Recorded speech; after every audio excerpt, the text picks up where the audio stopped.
Hello, with no filters. My name is Jennifer Raven, as everybody knows me. And this is going to be my life story in a lot of segments. I'm an ordinary person who has just happened to lead a very extraordinary life.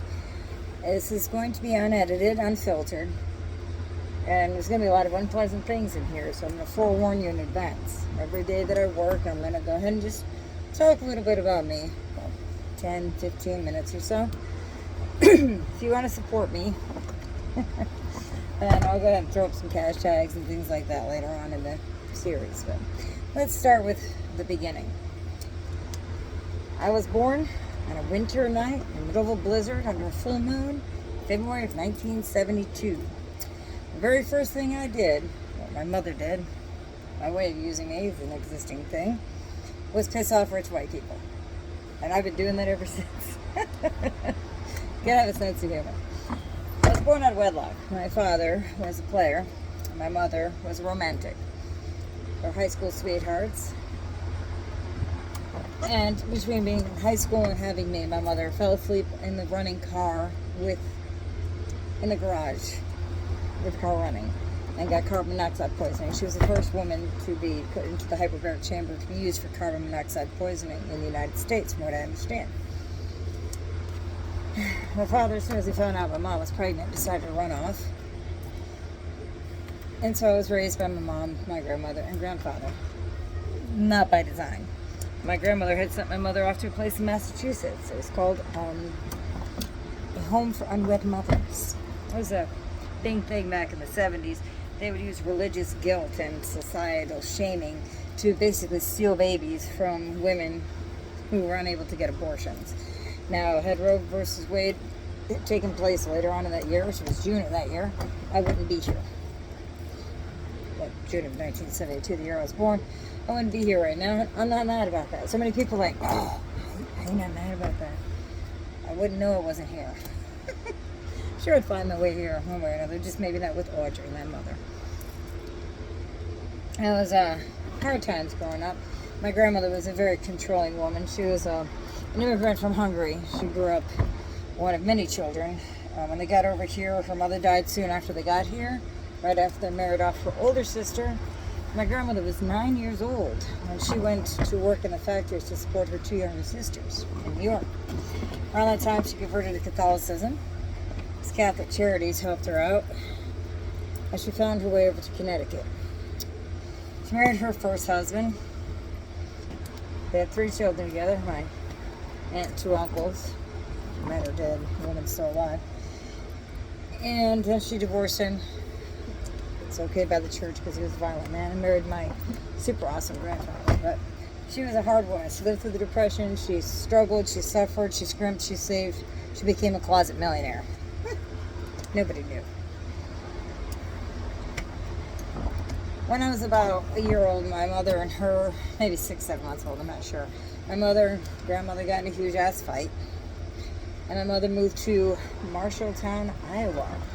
I happen to be nearby now. I do actually remember the place, much as that seems strange as a little girl. Not much. I remember the kitchen.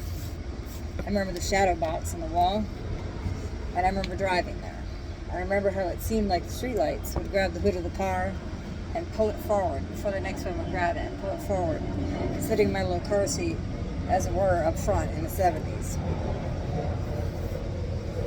I remember going back home to my grandmother's when my grandma and mom made up, but not before my mom's friends that we were staying with got me drunk at the age of 18 months old. I've had a love of alcohol since I was a baby. And back to my grandmother's house we go for a couple of years, during which time I remember being a baby. I remember being in my crib.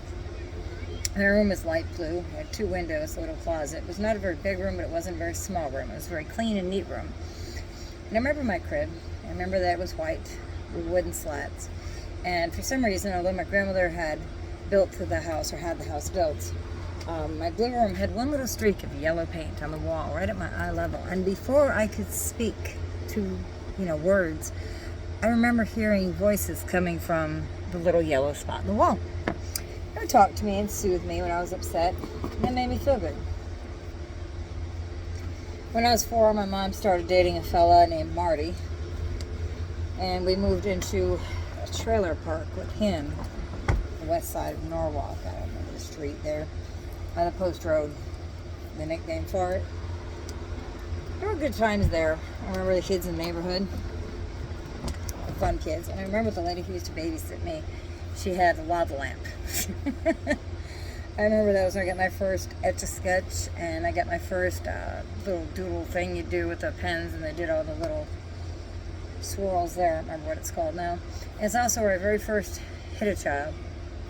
My mom sent me to daycare because she was working, and a little boy pulled my hair.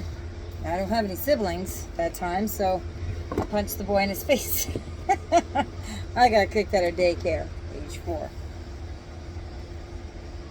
Also during that time in the trailer park, I got to see my very first scary movie, and it was Amityville Horror.